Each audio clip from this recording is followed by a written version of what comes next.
Alhamdulillah, bersyukur kita kepada Allah Subhanahu Wa Taala pada pagi yang mulia ini kita sama-sama dapat bersama dalam satu program yang telah pun terjadual oleh Jabatan Kemas Negeri Melaka. Terlebih dahulu saya merakamkan setiga-tiga tahniah kepada Pengarah Kemas Negeri Melaka Tuan Rozaidi Osman. Tak lupa juga kepada Pengetua Sekolah Puan Mazlina Muhammad SMK Adiputra Masjid Tanah. Dan tak lupa juga kepada penyelaras program motivasi kecemerlangan pelajar, iaitu Saudara M. Zainal bin Harun, Pegawai Kemas Parlimen Masjid Tanah, dan rakan-rakan yang turut hadir bersama kita pada pagi ini. Pertama, kita bersyukur pada Allah Subhanahu Wa Taala.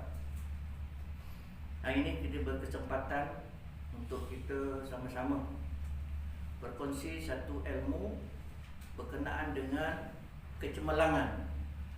Kecemerlangan ini khususnya kepada pelajar-pelajar yang akan menduduki peperiksaan SPM pada tahun ini. Dan terima kasih juga kepada kepimpinan Sekolah SMK Adiputra Masjid Tanah bersama Jabatan Kemas Negeri Melaka dalam keadaan norma-norma baru. Jadi terlalu asing kalau kita lihat pada peringkat awalnya ceramah ini sewajarnya kita berlaku di sekolah, tapi hari ini dia berlaku dalam satu kaedah online, dan rakaman ini nanti akan dapat didengar. Tapi yang paling penting supaya pengisian itu, pengisian yang hendak kita berikan, supaya anak-anak pelajar ini faham kenapa dalam tajuk yang hari ini yang hendak saya kupas ialah apakah aku ini insan luar biasa. Itu adalah tajuk pada pagi ini. Apakah aku insan luar biasa? Pada pelajar-pelajar yang akan menonton rakaman ini nanti, cuba fikir, tanya diri sendiri, apakah aku insan luar biasa atau aku adalah insan yang biasa-biasa? Cuba kita fikir. Kalau kita tengok pada indikator Al-Quran dan surah At-Tin, jelas Allah SWT sebut laqad kana lakum laqad halaknal insana fi ahsani taqwim. Sesungguhnya, kata Allah, aku ciptakan manusia itu sebaik-baik kejadian. Maknanya apabila manusia itu baik, makna manusia itu adalah insan yang luar biasa. Apabila manusia itu sempurna, makna manusia itu adalah insan luar biasa. Apabila manusia itu mempunyai akal, makna manusia itu adalah insan yang luar biasa.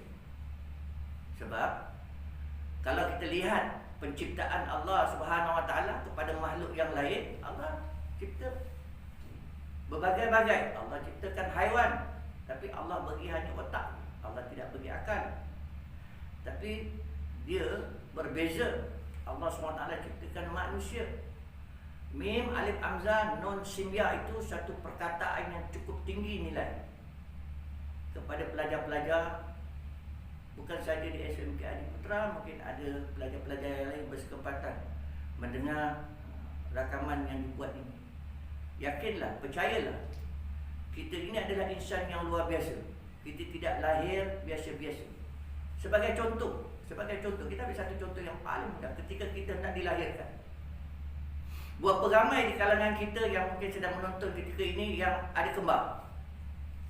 Berapa ramai? Ada siapa-siapa kembar kat sini? Tak ada. Kalau ada pun mungkin satu di antara 1000. Kan? Kalau ada pun satu antara 1000 atau dua antara 1000. Ini bermakna kita ini adalah insan yang luar biasa ketika kita lahir daripada perut ibu kita, daripada rahim ibu kita. Kita telah berjuang dengan sperma, ratusan sperma, dan akhirnya keluarlah yang namanya diberi selepas 7 hari Abdul Syukur bin Talib. Akhirnya keluarlah di situ namanya, bukan nama sebenar, Isnin bin Selasa. Nampak? Jadi ini membuktikan bahawa kita adalah insan yang luar biasa, yang lahir hanya seorang sahaja. Abdul Syukur tak ada twin, tuan-tuan. Abdul Syukur tak ada twin. Sahabat saya M. Zainal pun dia tak ada twin. Dia tak ada kembar, dia ada seorang saja. Maknanya kita telah pun berjaya melahirkan asbab daripada izin Allah Subhanahu Wa Taala, daripada ibu kita, kita telah pun lahir. Itu yang sangat-sangat penting untuk kita menilai. Jadi kita tidak ada yang terlambat dalam soal kehidupan ini.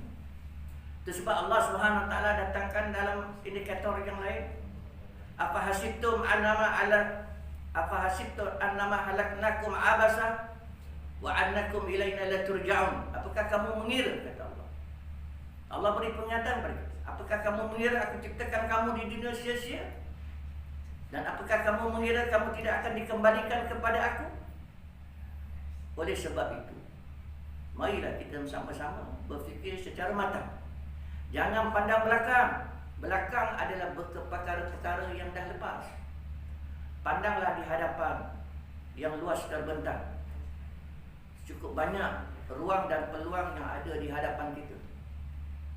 Sebab kalau kita ambil satu contoh, seorang sahabat namanya Abdul Rahman bin Auf.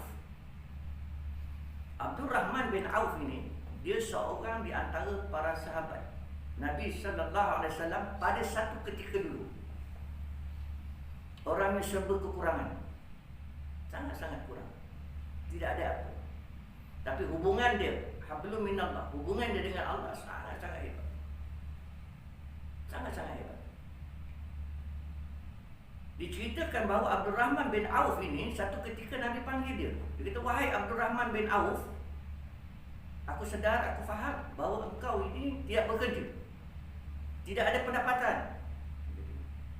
Jadi hendak tak aku berikan kau satu pekerjaan, dengan pekerjaan itu engkau boleh berusaha sendiri tanpa engkau minta kepada orang lain. Tapi apa kata Abdul Rahman bin Auf? Dia kata, wahai Muhammad, aku rasa aku selesa dalam keadaan ini. Aku beriman dengan Allah, aku beriman dengan engkau, dan aku diberi makan oleh rakan-rakan. Tapi Nabi kata apa?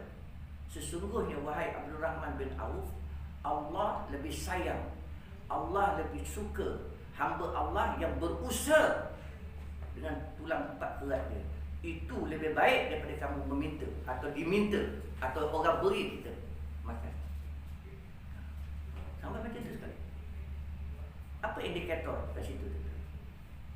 Apabila Abdul Rahman bin Auf dengar, Abdul Rahman agak terpegun. Abdul Rahman terpegun. Lalu Abdul Rahman akur, wahai Muhammad, kalau begitu engkau berikanlah aku satu pekerjaan. Ini knowledge, ilmu. Itu sebab ilmu ini sangat penting untuk kita mewacanakan ilmu ini. Dengan ilmu ini nanti kita dapat menggembelengkan sesuatu yang paling baik. Contoh, hari ini media sosial dia bukan satu media yang baru. Walhal pada satu ketika dulu kita melihat media sosial ni memang tak pernah wujud. Handphone yang ada di tangan kita, di atas meja ini, kalau kita lihat, handphone ni memang tak pernah berterfikir di kepala kita. Handphone ni boleh kita jadikan dia media sosial. Tapi hari ini, handphone yang sekecil ini boleh berada di seluruh dunia. Boleh berada di seluruh dunia. Dan yakinlah tuan-tuan, nanti sebentar lagi rakaman ini boleh ditonton semula.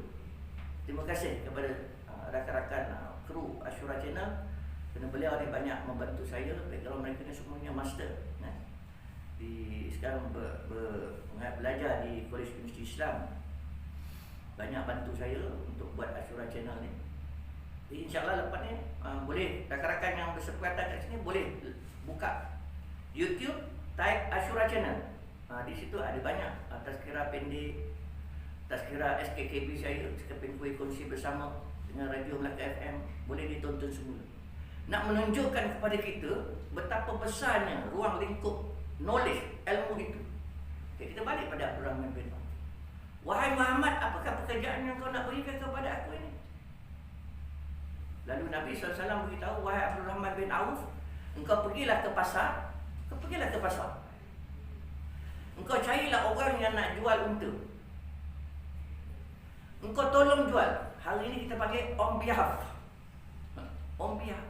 Engkau tolonglah jual unta dia. Tapi satu perkara engkau kena ingat, setiap unta yang engkau jual, dia tentu akan ada tali bersamanya. Engkau mintalah izin. Minta izin dulu supaya tali itu boleh engkau ambil dan engkau simpan, dan unta itu engkau jual. Itu saja pekerjaan yang engkau perlu buat. Lain tak perlu. Abdul Rahman tuan-tuan, dia samina wa ta'ala. Dia dengar, dia ikut. Dia ikut satu persatu without fail. Akhirnya lama kelamaan urusan kerja ini memudahkan dia. Memudahkan kerja dia, tuan-tuan. Kita pendekkan cerita ni, tuan-tuan. Bila dalam dapatan kajian didapati Abdul Rahman bin Auf ketika itu adalah manusia yang paling kaya di zaman Nabi sallallahu alaihi wasallam, dengan hanya menjual unta bagi pihak ya, bukan dia punya unta, dia hanya tolong jual, hanya tolong jual.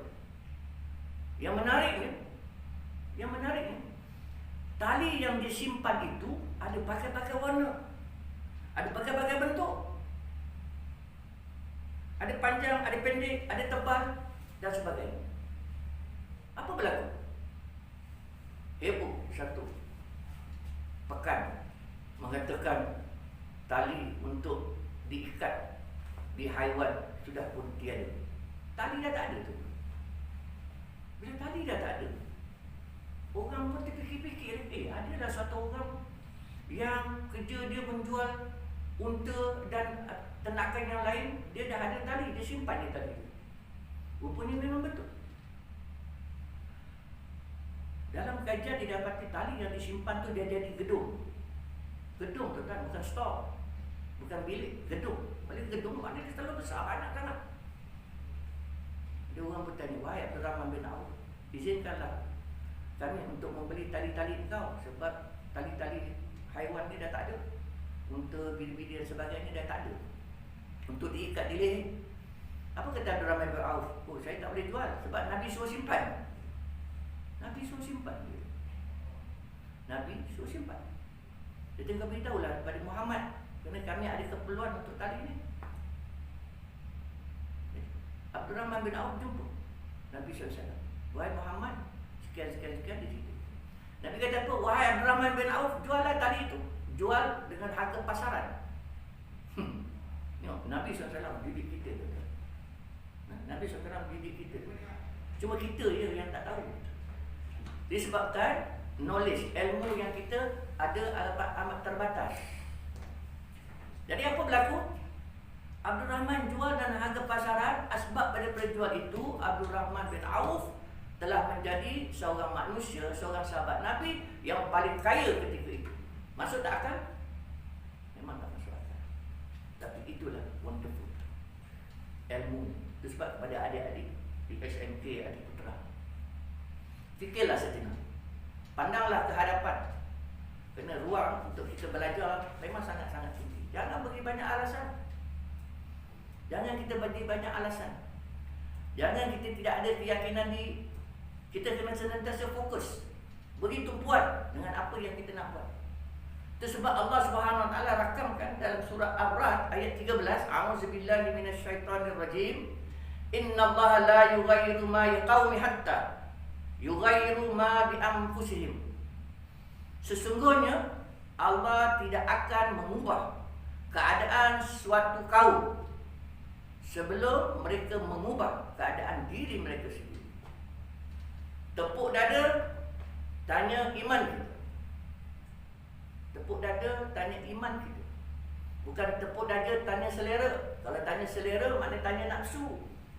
Bila tanya nafsu, nafsu ni suka benda-benda yang remeh-remeh, benda-benda yang senang. Tidur, satu hari tidur, nafsu memang suka. Bermalas-malas, manusia memang, nafsu memang suka. Makan yang banyak, nafsu suka. Tidur, bermalas-malas, nafsu memang suka. Nafsu tidak suka benda-benda yang banyak memberi manfaat, nafsu tak suka. Itu sebab a'duika nafsukal lati baina jambaika. Musuh kita yang paling nyata ialah nafsu yang ada di antara kita. Itu sebab adik-adik kena tanya pada diri adik. Siapa-siapa pun yang berkesempatan menonton rakaman ini boleh menilai sendiri. Allah SWT bagi kita akal. Dengan akal itu dapat mencorakkan kehidupan kita, supaya kita jadi insan yang lebih baik, lebih sempurna. Yang itu yang Nabi nak.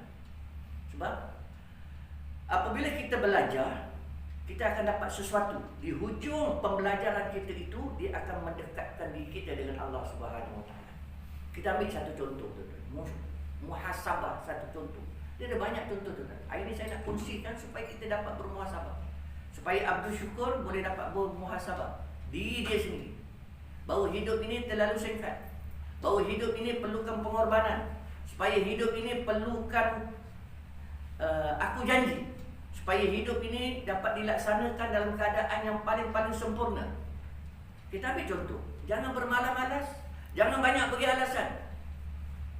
Sebagai contohlah tuan-tuan, kita ni manusia, orang nak serve kita makan, orang bagi kita makan, okey, jom kita pergi makan, boleh? Pergi makan. Kita nak pergi ambil atau orang serve kita? Orang baik, orang serve kita, tak ada masalah. Letakkan atas meja, makan, semua siap. Mi goreng, nasi goreng, apa semua ada. Air ada, semua siap. Agak-agak kita boleh ke makan dengan hanya melihat? Tak boleh, takkan? Takkan boleh. Hanya melihat tak mungkin. Maknanya tentu ada satu usaha dengan tangan yang Allah beri. Dengan tangan yang Allah beri itu nanti, barulah kita dapat mengambil makanan itu dan masuk ke mulut kita. Begitu juga tentang knowledge ilmu ini. Ilmu ini juga memerlukan pengorbanan dari segi usaha. Kita ambil satu contoh. Kisah jam yang berdetik. Semua orang ada jam kat tangan dia. Saya pun ada jam, tanpa kita sedar. Satu hari kan, orang bertanya, orang yang mencipta jam ni bercakap dengan jam. Dia kata, wahai jam, boleh tak engkau berdetik? Boleh tak engkau berdetik 31.104.000 setahun? Boleh tak? Dia dah buat jam ni. Dia beritahu kat jam tu. Boleh tak engkau berdetik 31.104.000 tahun? Apa kata jarum jam yang berdetik ni? Oh, banyaknya. Bagi alasan. Banyaknya. Lamanya setahun. Sikit pendekkan dan sebagainya boleh. Okey, kalau macam tu, engkau berdetiklah wahai jarum jam 86.400 kali sehari. 86.400 kali sehari je. Apa kata jarum jam yang nak berdetik ni? Ni nak buat jam ni. Dia nak dibuat jam ni. Dia kata sehari. Macam mana tu? Payah nak buat. Payah nak buat. Jadi pembuat jam dia kata, kalau macam tu susah, tak apalah, aku bagi kau lagi senang lah. Engkau berdetiklah 3,600 sejam. 3,600 sejam. Oh, banyak bagi alasan. Banyak no alasan. Oh, tak boleh lah. Baiklah, jarum jam. Kalau itu pun kau tak boleh, macam ni lah senang. Boleh tak kau tolong diri kau sendiri untuk berdetik sekali setiap 1 saat? Berdetiklah kau setiap sekali 1 saat. Apa jarum jam kata? Boleh. Barulah orang yang menciptakan jam itu buatkan jam itu. Tuan-tuan, tanpa jarum detik jam ini sedar, dia telah pun berdetik 31.104.000 setahun. Tanpa dia sedar, dia juga telah berdetik 86.400 kali sehari. Tanpa dia sedar, dia telah pun berdetik 3,600 sejam. Itu sebab sebagai manusia, kita jangan underestimate. Jangan underestimate diri kita. Kita ini super. Kita ni sangat-sangat hebat. Kalau kita berkeyakinan, kita yakin dengan apa yang kita buat, kita sangat-sangat hebat. Kita akan berjaya jauh lebih daripada itu. Tapi kena ada pengurusan masa yang sesuai. Itu sebab Allah SWT rakamkan, Allah bersumpah pada masa, wal asr innal insana lafi khusr. Sesungguhnya demi masa, manusia dalam kerugian. Jadi janganlah kita rugi dengan masa yang Allah berikan kepada kita. Belajarlah, teruslah belajar, teruslah berusaha untuk menjadi seorang manusia yang cemerlang. Bukan saja cemerlang dekat dunia, dan dia juga akan cemerlang dekat akhirat. Satu lagi contoh untuk kita sama-sama muhasabah. Mungkin ramai yang tak kenal, sekadar nak berkongsi. Honda, semua orang tahu kereta Honda, betul? Tahu tak cerita tentang Honda ni apa? Honda ni dia ada satu nama, tuan. Orang ni nama dia Tuochiro Honda, tuan. Tuochiro Honda. Satu masa dulu dia jual piston. Dia jual piston, ketika itu dia bekerja di syarikat Toyota. Dia berjiwa besar. Dia dah ada syarikat. Syarikat dia piston, buat piston jual pada Toyota. Dia beritahu pada toke Toyota tu, baik kata, bos, tuan, saya nanti ada cita-cita nak buat kereta sendiri. Apa pengurus Toyota tu kata, alah, tak payahlah. Buat apa? Kau buat piston sudahlah, supply kat aku. Tapi Tuochiro Honda ini, dia ada jiwa yang sangat besar, ada cita-cita yang besar, ada gagasan yang sangat besar. Dia kata dia nak buat sesuatu. Dia beritahu kat pekerja-pekerja piston, dia kata, satu hari nanti saya akan ada jenama kereta. Tapi dia tak tahu apa nama jenama dia letak. Dia tak tahu apa nama. Hari sekali dia terfikir balik, aku nak letaklah nama Honda. Jadi hari ini, tuan-tuan, hari ini dia ada dream yang besar, dan hari ini dia ada satu kereta namanya Honda. Honda menjadi saingan yang cukup hebat dengan Toyota. Honda punya tagline apa? Honda, power of dream. Cuba tak tahu. Power itu, jangan berhenti bermimpi. Ini yang nak kita kepada adik-adik yang ada mendengar rakaman ceramah ini. Jangan pernah berhenti bermimpi, adik-adik. Teruskan bermimpi, teruskan berwawasan, supaya Allah SWT meletakkan semangat itu menjadi salah satu di antara kunci yang sangat besar untuk adik-adik berjaya. Sebab adik-adik baru dia nak bermula dia, SPM atau mungkin PT3, masih terlalu jauh untuk pergi. Masih terlalu banyak benda yang boleh kita capai dalam kehidupan. Kalau hanya sekadar SPM buat, berilah ruang dan peluang untuk kita mencuba, untuk kita belajar. Di antara benda yang sangat mudah, pertama sekali skop yang paling kecil. Tengok pada skop yang paling kecil. Selesaikan kerja sekolah. Semua orang ada kerja sekolah kan? Selesaikanlah kerja sekolah. Kalau terlampau banyak, aturkan, buat jadual satu persatu. Selesaikan. Itu yang paling penting. Kemudian bukan saja selesai, fahamkan apa yang kita nak belajar tu. Sama ada dia subjek bahasa Malaysia ke. Sekarang ni mudah, semua ada dalam online. Dan guru-guru yang didikasi banyak beri rujukan dan sebagainya. Dan dia sangat mudah untuk adik-adik belajar, untuk adik-adik fokus, untuk adik-adik faham apa yang adik-adik belajar. Dan jangan lupa yang ketiga, ulang kaji apa yang sudah dibelajar. Kalau semua ni benda ini digabungkan, pastilah kita akan jadi insan yang disebut luar biasa. Insan yang disebut luar biasa, insan yang disebut berjaya apabila dia belajar kuat. Dia belajar tekun, padu, dan dia rajin. Dia sebagai seorang pelajar, sama ada di peringkat universiti pun, benda yang sama. Beri masa, sebab kita nak buat assignment dulu. Assignment takkan boleh buat 30 minit tuan. Pengalaman saya buat assignment tuan. Kalau saya dah duduk menghadap komputer ni, buat assignment tesis ni, bukan Bukan 2 jam, setengah hari saya duduk. Sebab banyak bahan yang nak dicari dalam Google Scholar. Cuba kita fahamkan.